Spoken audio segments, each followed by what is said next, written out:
नमस्कार दोस्तों। मेरा नाम प्रोफेसर कुलविंदर सिंह है और लीडरशिप और रिलेशनशिप के ऊपर हम बात करते हुए 2028 यानी कि 28वें नंबर का वीडियो ये आज बना रहे हैं।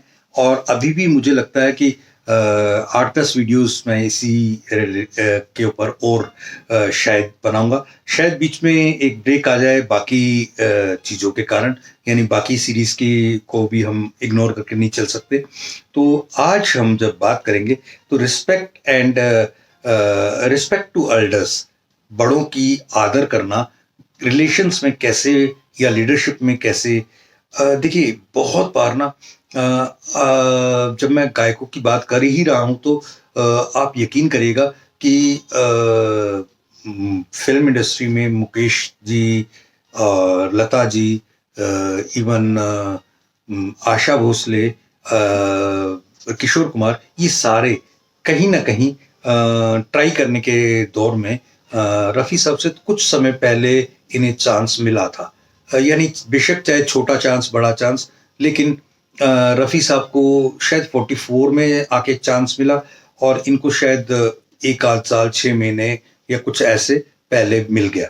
तो आप देखेंगे रफ़ी साहब ने हमेशा इस बात को मान के चले कि जब गायकों के नाम आए तो मेरा नाम इनके बाद आए। यानी कि ये कौन सी बड़ी बात है, लेकिन बहुत बड़ी बात है। Respect, respect to the elders. आज मुकेश जी की बात करते हुए चीज़ों को बताने की करेंगे। RESPECT, रिस्पेक्ट का क्या मतलब है? रियल।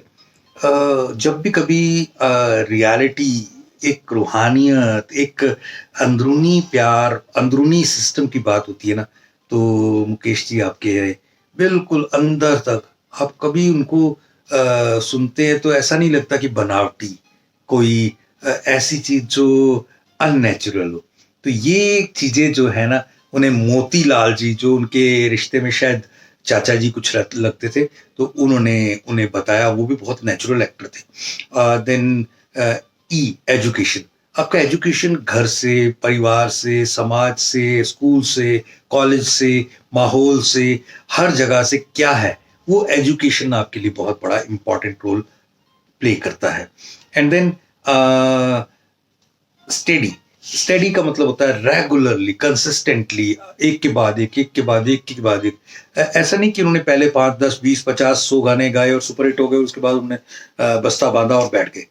आखिरी समय तक जब उन्होंने 79-80 में उनका देहांत हुआ, 70s के लास्ट में उनका देहांत हुआ, वो शायद 75 में शायद, जब ये रशिया में कहीं परफॉर्म करने गए थे, तो वहां पर इनका देहांत हुआ था। तो उस दौरान भी इन्होंने आखिर तक भी बहुत सुंदर सुंदर सुंदर गाने गाए, और शायद एक दिन बिक जाएगा इनके आखिरी गानों में से एक था। देन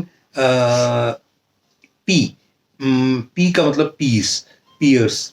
पीस क्या, मैं इसको प्रोनाउंस अच्छे से नहीं कर पा रहा हूँ, माफी चाहूंगा। जैसे हमारे बड़े होते हैं, हमारे जैसे बड़े भाई, बड़े गुरुजन, या जिन्होंने उस फील्ड में कमाल कमाल कमाल किया होता है, उनको मानना, उनकी सुनना, उनके आगे अपनी बात को बढ़ाना, ये एक बहुत इंपॉर्टेंट है। और सी, कलेक्ट। इन्होंने सीखने के पॉइंट ऑफ व्यू से कहते हैं कि धीरे धीरे वहीं पे रहते हुए उस्तादों से सीखा और अपने आप को आगे बढ़ाया। काफ़ी चीज़ों को इन्होंने ग्रैब किया, कलेक्ट किया।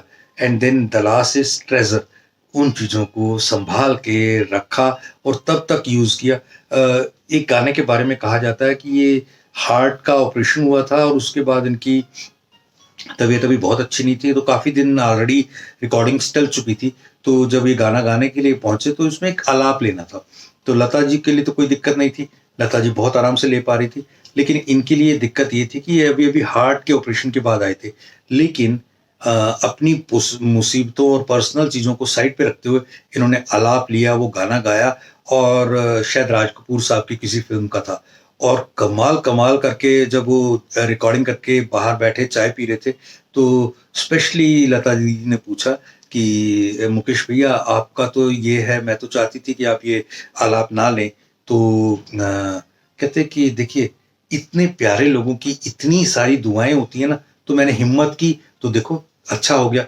ये क्या, मतलब अपने क्रेडिट भी दूसरों को देना और ट्रेजर लेना दूसरों से, कि दूसरों से प्रेरणा लेके आगे बढ़ना और आगे सबको बढ़ाना, ये आज भी यादगार चीजें हैं। इन्हें हम जीवन में as a leader, as a relation use करना चाहिए। Thank you. जय हिंद।